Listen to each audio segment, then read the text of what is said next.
This is a famous story. In Washington, D.C., at a metro station on a cold January morning in 2007, a man with a violin played for about 45 minutes. During that time, approximately 2,000 people went to the station, most of them on their way to work. After about 4 minutes, a middle-aged man noticed that there was a musician playing. He slowed his pace and stopped for a few seconds, and then he hurried on to meet his schedule. About 4 minutes later, the violinist received his first dollar. A woman threw money in the hat and, without stopping, continued to walk. At 6 minutes, a young man leaned against the wall to listen to him, and then looked at his watch and started to walk again. At 45 minutes, the musician finished. Only 6 people stopped and listened for a short while. About 20 gave money but continued to walk at their normal pace. The man collected a total of $32. The violinist was Joshua Bell, one of the greatest musicians in the world. He played one of the most difficult pieces ever written with a violin worth $3.5 million. 2 days before, Joshua Bell sold out a theater in Boston where the seats averaged $100 each to sit and listen to him play the same music. This is a true story. Joshua Bell, playing incognito at a DC metro station, was organized by the Washington Post as a part of a social experiment about perception, taste, and people's priorities. This experience leaves us with many questions. If we do not have a moment to stop and listen to one of the best musicians in the world, playing some of the finest music ever written, with one of the most beautiful instruments ever made, how many other things are we missing as we rush through life?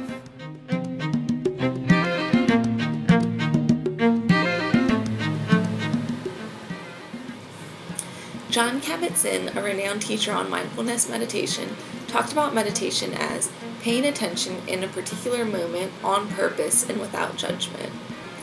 Our minds in our day-to-day lives tend to flutter from topic to topic and thought to thought without really paying attention to what's actually happening in the here and now. But mindfulness strives to bring our attention back to the moment.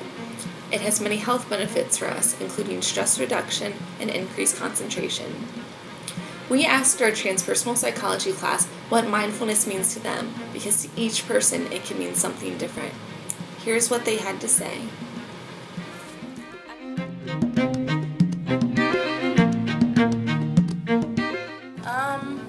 Mindfulness to me is something that I could never achieve. It's being like in the moment, never worrying about kind of what is to come, but just allowing yourself to be present, appreciating the things that are now, and kind of letting go of yourself and just living. It's all about living. Mindfulness is living to me.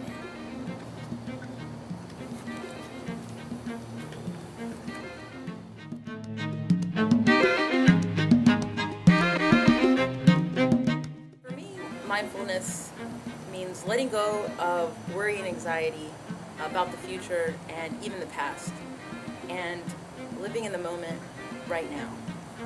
It's funny that I need to be reminded to be here now, because I'm always thinking of something else, something that's I have to turn in, a place I have to be. So I'd like to look back on my life and feel like I lived in the moment.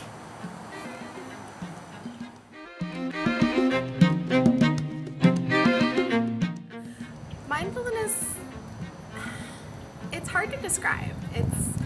It's living, it's when you're right here, right now. You're not worried about all the assignments and everything that are due next week, or the stuff you have to read tonight for school, but you're also not worried about, what you did last night with your roommates or the fight you had with your boyfriend. It's being right here, right now, and attending to what's going on. So like feeling the wind on your skin, and that it's a little chilly outside, noticing the smells, the sounds, the tastes, the sights, just kind of being really aware of your body and the environment. That's what mindfulness means to me. So where are you right now? Right now, I'm thinking about Thanksgiving and the random things that keep going on behind me.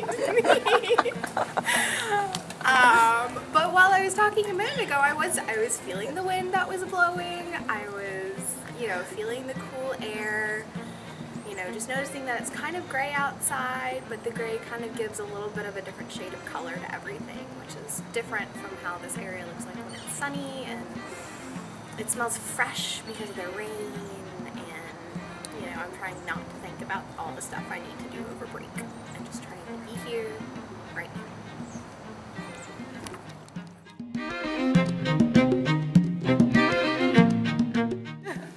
Mindfulness. Well, the first thing I think of with mindfulness is just being aware of the here and now, being aware of whatever you're doing, to focus on the instant moment that you're in, and being aware of all the different things that are going on around you and that you're doing at that particular time.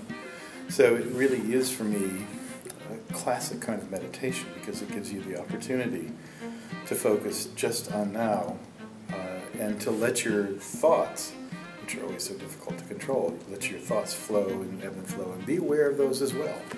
So it's like being aware of this, and then when you're aware of this, then being aware of that, and being aware of whatever emerges.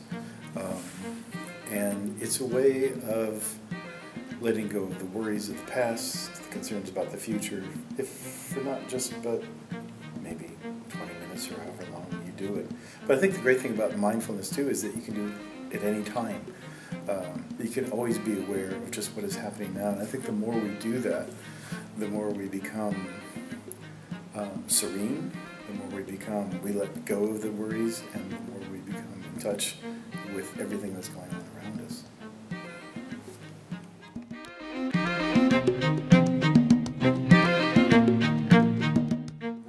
Whenever I started thinking about mindfulness the last couple of days, every word that I thought of seemed to start with the letter A.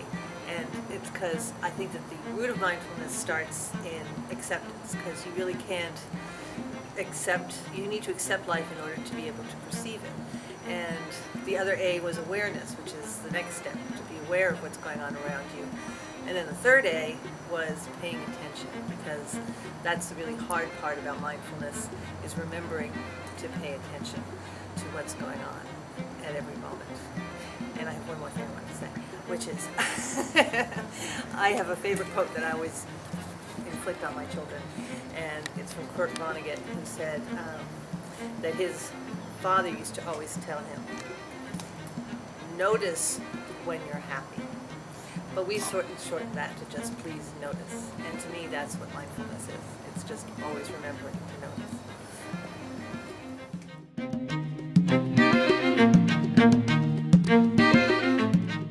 I like to think of mindfulness as Ferris Bueller puts it. Life moves pretty fast. If you don't stop and look around once in a while, you can miss it. Mindfulness is stopping to look around, becoming one with your surroundings, and realizing that you're a part of something much greater than the minutiae of your daily life.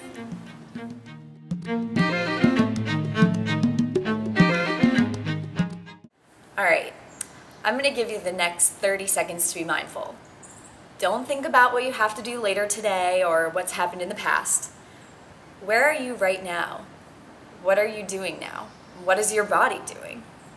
What is going on around you right now?